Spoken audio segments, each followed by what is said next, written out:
What is up, anime producers and perverts? I am just a simple new type, and we are taking it easy today and covering the gag manga, The Men Who Created Gundam. This will follow a fictionalized version of our hero Yasuhiko Tomino, creator of Gundam and known pervert as he creates the timeless classic Mobile Suit Gundam. This manga constantly reminds you that this isn't real, though there are a few nods to your favorite Gundam creators. Let's not waste any time and let's get into this. Some studio in Tokyo. Furuya Toru, voice actor for Amado Ray, is doing some line readings. He is recording the famous "You hit me twice. My old man didn't even hit me" line. Furuya is conjuring his best Tommy Wiseau impersonation. I did not hit her. I did not. Tomino calls cut. This is the 10th take. Ukai Rumiko, voice of Frau Bo, is in the booth with him. He does another take, screaming at the top of his lungs. Furuya thinks he nailed it. Tomino lets out a big sigh, gets up, walks into the booth, and punches Furuya. He says, "You hit me." Tomino hits him again. Furuya does the line. It is completely different from before. Tomino drew out his power that day, and he gave a flawless performance. He also said, "In 50 years, I'm gonna impregnate one of my fans." Got him! They were all just trying to make an anime, not knowing that it would become a cultural phenomenon. It's all because of one man, and that man just got slapped for trying to touch a PA's butt. 1978, 1 year before Gundam premieres. Tokyo Academy Productions is responsible for Space Battleship Yamato. There we find Yasuhiko Yoshikazu, who is getting notoriety for his drawings. He meets with Tomino and pops a bottle of champagne. Sunrise is quite scrappy compared to what he sees here. It is wild to imagine the global corporation Sunrise as a scrappy company. Tomino shows him a proposal for a show he is working on. Yas says he is now above making 30-minute toy commercials. He thinks they are on two different paths. Tomino leaves. It is only later that Yas actually reads the proposal. This is a sci-fi drama disguised as a robot anime. He rushes to the Sunrise offices. There he tells Tomino that he thinks this concept is a bit much. The people aren't going to be able to keep up. He tells Yas that he needs to bring their audience into the future. It isn't for them to decide whether something is ready. Tomino lights a cigarette and says, "The title is called Mobile Suit Gundam, baby." Magic was made that night. A 25-year-old Furuya is heading to the audition when he runs into a drunk. This is Ikeda Shuichi, who will become the voice of Char Aznable. He too is auditioning for Amado Ray. At this time, Furuya never thought this man would become a good friend and co-worker. Furuya does his audition. Afterwards, Ikeda does his and ends up throwing up.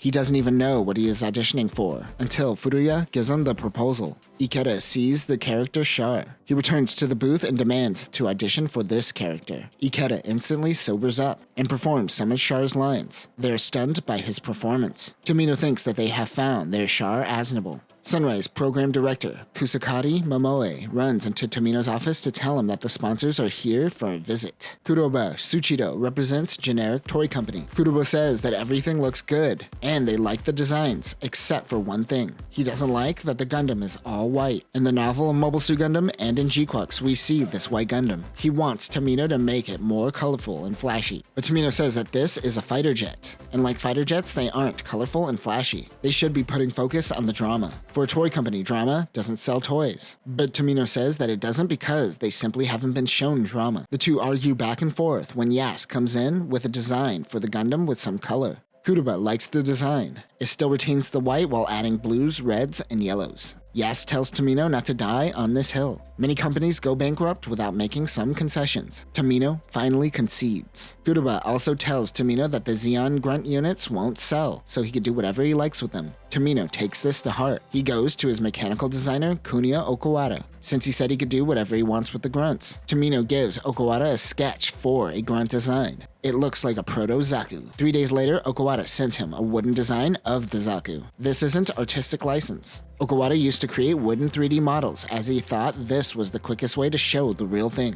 Tomino made this grunt unit a main unit hidden in plain sight. It was there at the beginning of the show. It was there with the goof. And it was there in the end. Decades later, people are still talking about the Zaku 2. All hell is breaking loose at Sunrise. One poor animator is crashing out. He yells, "Who put so many lines on white base?" Kuniya Okawara comes up behind him and said, "It was me. It was me."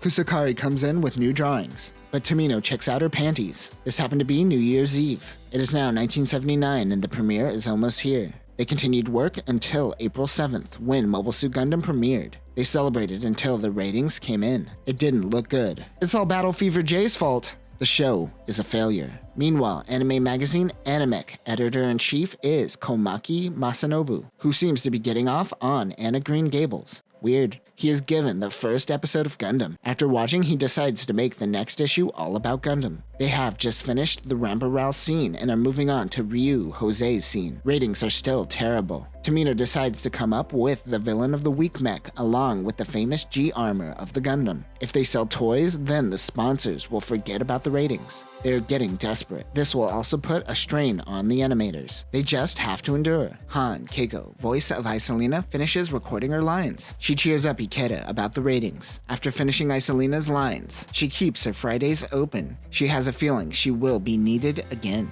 Meanwhile, Gundam has made it to the Jaburo arc, and network television stations are starting to drop the show completely. After tirelessly working, Yas collapses. He is taken to the hospital and is greatly overworked. Tomino isn't a doctor, so he can't help him, but the show must go on, and he has to focus on the next episode. He gets a call from the dreaded executives. They're ready to call it quits on Gundam. Tomino gets really drunk and starts fights in the streets as Gundam's cancellation is inevitable. So if you don't know, Hajime Yatate isn't a person. It is a pseudonym for all the creative staff at Sunrise. However, in this manga, he is a real person and the director of Sunrise. Also, he's a cowboy. He heads to the police to pick up Tomino. Yatate thinks that he is washed up. Tomino is now an old man, zapped of all his energy. They take him back to the Sunrise offices where everyone is still working. He tells them they are canceled, but they want to continue since Tomino said that this would be life-changing. Tomino meets with Komaki from Animec, who tells them they are selling magazines like crazy, and it is thanks to Gundam. They have so many fan letters wanting to know more about Gundam. Tomino tells the editor to make his next issue about Gundam being cancelled. Tomino is no longer an old man. He has been revived. They're going to let the world know of Gundam. The world learns that Gundam is cancelled. Every TV station gets calls from rabid fans demanding their Gundam back. Tomino gets a call from the president of Big Toy Company. Even though it is cancelled, he wishes to know the story and how it ends. They will let him finish, albeit with less episodes. Adults started buying Gundam toys to prevent the show from going off air. The thing Tomino hated is what he leaned into to help save the show. The toys are now their lifesaver. The final episode of Gundam airs. Ikeda asks Furuya for a drink. He always declines because he wants to keep the rivalry going for recording purposes. Now that it is over, he takes him up on the offer. Han Keiko says that she will see Ikeda again. She indeed returned to voice Lala soon. Sunrise celebrates. Tomino then meets with the evil executives. They are impressed with how things turned around for them. Tomino brings in a new toy sponsor. They meet Kyoda Shido of Bandai's model department. With this, Gundam is approved for rebroadcast. In an interview with a magazine, Tomino says that Gundam is incomplete and totally not worth watching. Tomino's attitude changes suddenly. He tells the reporter of the cool things that was in his novel that could have been in the show. Cusco Al, Sayla meeting with Degwin, and much more. He wants to make a movie that fixes these problems. Kunio Okawada notes that Tomino is like this because he knows how to influence the masses. With this, he is certain to get his compilation movies off the ground. Yas is back to full health and begins drawing again. Everyone is ready for round 2. One magazine prints a sexy Sayla photo. It sells out due to its popularity. Tomino is furious. He calls the magazine in anger, demanding the editor. He says, "How dare you? Sayla's nipples are pink. You dare misrepresent her nipples?" The man has his artistic integrity, I guess. Kusakari is starting to think, maybe Tomino is really dumb. Tomino and Kusakari shows up to the offices of a movie studio without an appointment. He meets with the president who doesn't know of Gundam. He then remembers the toy commercial. The man says that anime is for children. It is the 80s and anime is still treated as a low art. Or maybe this guy just saw into the future and saw that there would be so many man-children like there are today. Got him my interests? Take that. The president tells Tomino to be more like Toei. Tomino's pride is shattered. The studio head says, "Would you like some bubuzuke, also known as a chazuke, a dish sumo wrestlers use to bulk up?" But this is a Kansai expression, meaning, get the hell out of here. Tomino now wants a hot bowl of ochazuke. He has to make something as good as Kamato. I thought this was a movie, but I had no idea what he was referring to. Is this supposed to be a joke and it's supposed to be Yamato? From Space Battleship Yamato? Or did the translator mess up? No idea. Tomino calls them amateurs, but Kunio Okawada reminds them of the box office numbers of Space Battleship Yamato. Yas mentions that the 5-company agreement doesn't exist anymore. This was an agreement made by Shochiku, Toho, Daiei, Shin Toho, and Toei, mainly to try to shut Nikatsu out of the business. Tomino calls the president of the studio and tells him not to talk down to anime. He says to put his money where his mouth is and prove anime could be profitable in the movie industry. Tomino says to give him 1 year. 1981 will be the year of anime and movies. Angry, Tomino heads to a pachinko parlor. A Bandai rep comes in to show off the new 1/144th Gundam model. Tomino wished it had colors and a core fighter, but these models sell at only 300 yen a pop. These will go on to keep Tomino's ideas alive for years. The Char Aznable Custom Zaku is on its way as well. Kusakari brings Tomino new keyframes that are being worked on. Tomino grabs her boobies. She attacks, but Tomino dodges. She knew he would do that. He dodged her attack, but he fell down the stairs. He says that she has leveled up. Yas mentions that Tomino's sexual harassment is correlated to their success, which means things are looking up for Sunrise. A shonen magazine covered Gundam, and soon, fashion and hobby magazines began to cover Gundam as well. This convinced the president of the movie studio to sign off on a movie, but it will only play in a limited release and there won't be a second movie. He says if it does better than Yamato, then we'll talk. Kyota, the Bandai rep, made the Zaku 2 Char Custom, but the toys aren't selling. He made it because he really loves Gundam. They have to find a way to push this product. They say the Gundam wave is coming. Sometime later, an article is published in the paper regarding the movie, claiming it will be in 150 theaters nationwide. Besides the president's anger, everyone is very excited about this announcement. The Gundam wave is coming. Kamaki, the editor, gets a new part-time employee named Inoue. He says, "Hey, why don't you handle this issue? I'm gonna go do something else. See ya." This part-time employee will eventually go on to become president of Kodakawa. Komaki visits Sunrise to get a scoop, but other outlets seem to have had the same idea. One thing to note is that the paper that published the article knew nothing about Gundam. They published a picture of Sayla with the name Amuran. They don't have a clue, but this got people wondering the next thing to come out of Gundam. Tomino hosts a press event with Yas and the president of the movie studio. Yas hates being at these events, but he is the only famous person at Sunrise. The president tells Tomino he better not mention a trilogy. This is a one-off. Don't do it. So Tomino doesn't say a damn thing. Yas says we hope this anime will surpass Kamato. That is all. The press conference ends. Well, that was pointless, but it will keep Gundam in the back of people's minds for now. Now they just have to deliver an exceptional movie. Ikeda is drinking when a rep from Bandai approaches him. Ikeda seems to take movies more seriously than anime. He tells Bandai to pick up his tab, which was around $1,500. Kisakari heads to the office to find a giant crowd, and the crowd is Yatate. He tells her that Tomino worked with Komaki to publish the Gundam databook. This is the databook with all of Okawara's designs that we still use to this day. This was all done by mail order. Even though they don't have enough books to sell, they will take everyone's name and deliver it to them at a later time. Animec also has a toy shop in Shinjuku. The lines were out the doors all day. The year is finally 1981, the year the Gundam movie will be released. Tomino is getting nervous. The man-child we saw last episode goes to the store to pick up a model, only to find the store swamped. The guy who supported Gundam when no one knew about it is now late to the party. This is what would later be called the GUNPLA boom.